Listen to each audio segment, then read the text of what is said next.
Hello viewers, welcome back to your channel life style of నిష్ఠ. ఎలా ఉన్నారంతా బాగున్నారా? ఈరోజు కార్తీక మాసం అయితే అయిపోయింది. మనం కార్తీక మాసంలో అన్ని అధ్యాయాలు కూడా చెప్పుకున్నాము, అలాగే అందరూ విన్నారు కూడా.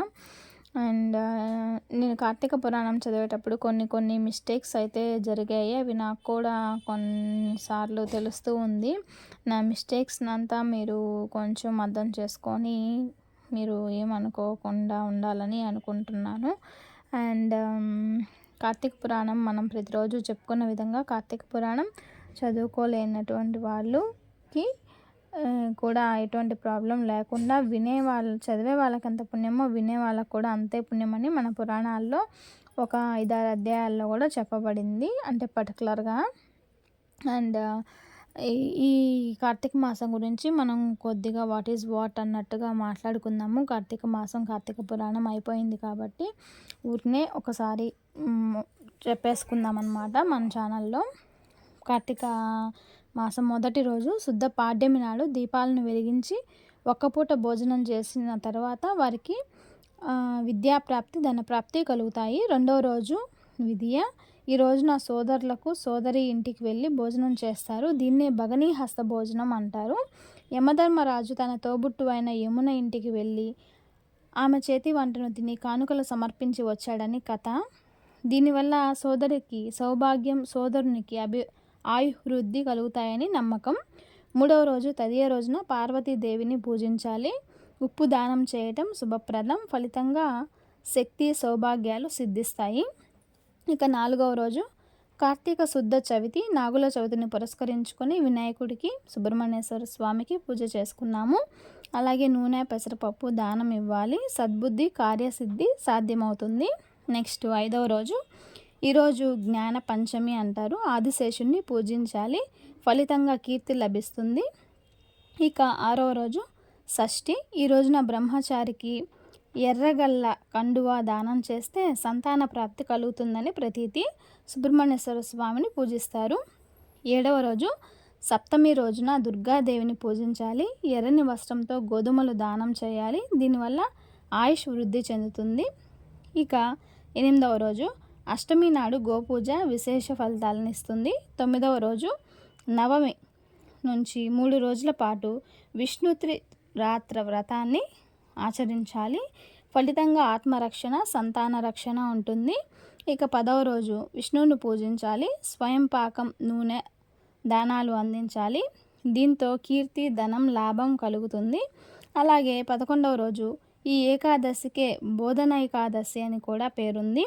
ఈరోజు శివుణ్ణి విష్ణువుగా పూజిస్తే ధనప్రాప్తి, పదవి యోగం కలుగుతుంది. ఇక 12వ రోజు దీనినే క్షీరాబ్ది ద్వాదశి అని అంటారు.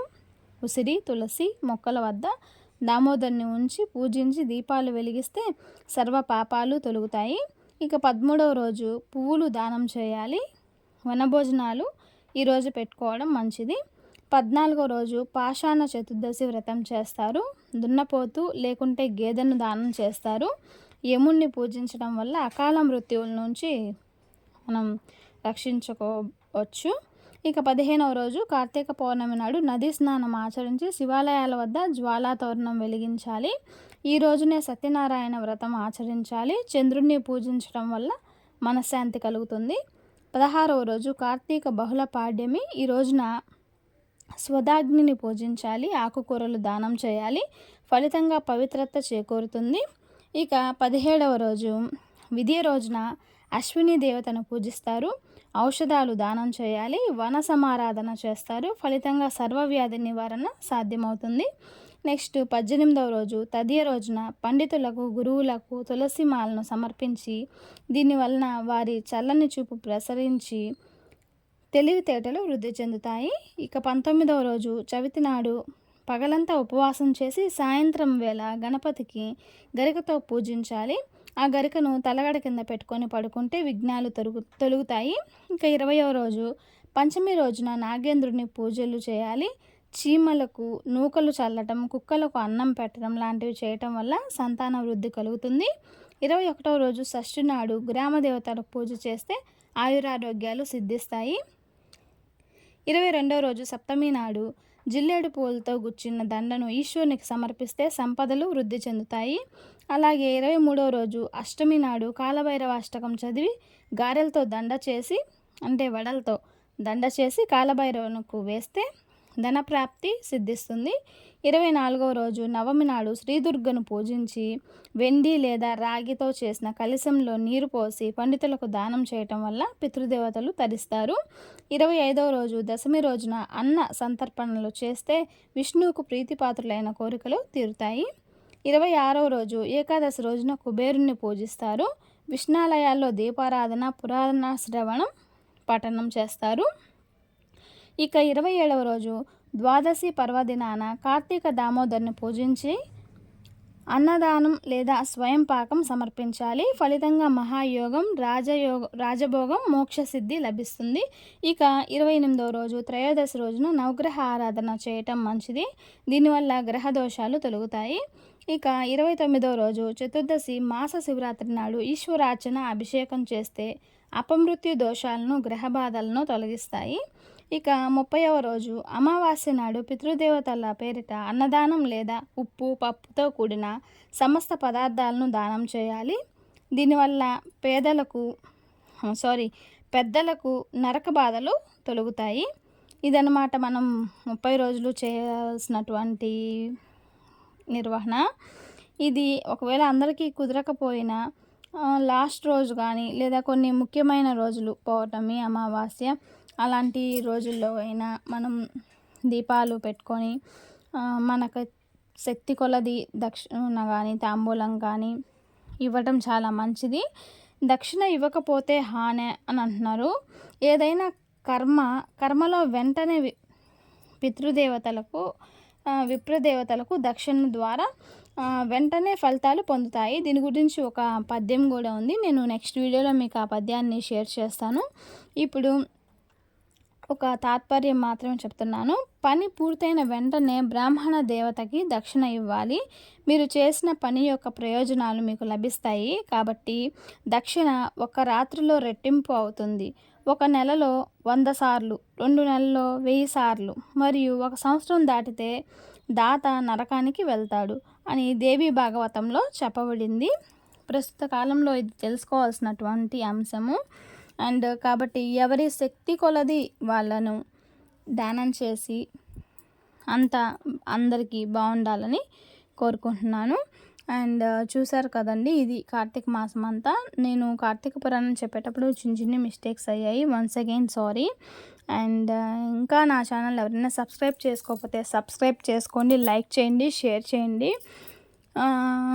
అండ్ ఇంకొక విషయం ఏంటంటే, ఈ ఈశ్వరుని యొక్క కరుణా కటాక్షాలు మన మీద ఎల్లవెల్లలా ఉండాలని మనస్ఫూర్తిగా కోరుకుంటున్నాను.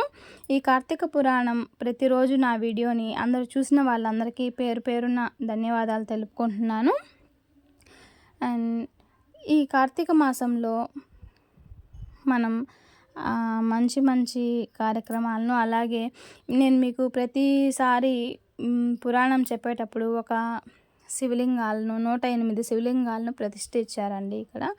వాటిని నేను మీకు చూపిస్తూ ఈ అధ్యాయాలను చెప్తూ ఉన్నాను. వాటిని వింటూ నా అధ్యాయాలన్నీ విన్ని నాకు బ్యాక్ బోన్గా ఉన్న మీ అందరికీ చాలా థ్యాంక్స్ అండి. అండ్ నేను ఈ కార్తీక పురాణం పెట్టేటప్పుడు అందరూ వింటారా, చూస్తారా, చేస్తారా అని అనుకున్నాను.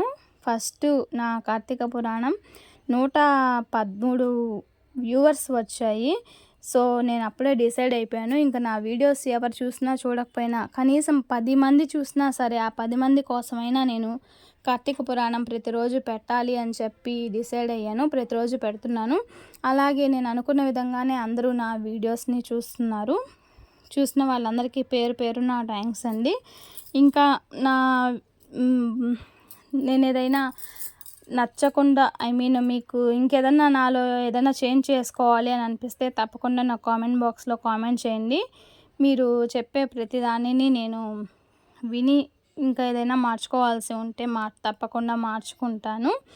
అండ్ నాకు ఇంత ఇదిగా ఉన్న మీ అందరికీ పేరు పేరున మళ్ళీ థ్యాంక్స్ చెప్పుకుంటున్నాను. Thanks for the watching. Next వీడియోలో మళ్ళీ కలుద్దాము. అండ్ ఇలా 30 రోజులు చేయవలసినటువంటి దానాలు అవన్నీ చేయలేకపోయాము అని ఎవరు బాధపడకండి.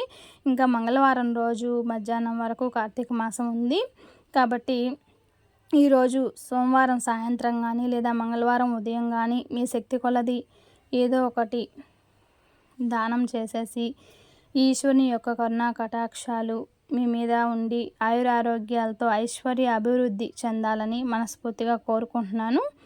Thanks for the watching. Next వీడియోలో మళ్ళీ కలుద్దాం. అంతవరకు నమస్తే. Don't forget the subscribe.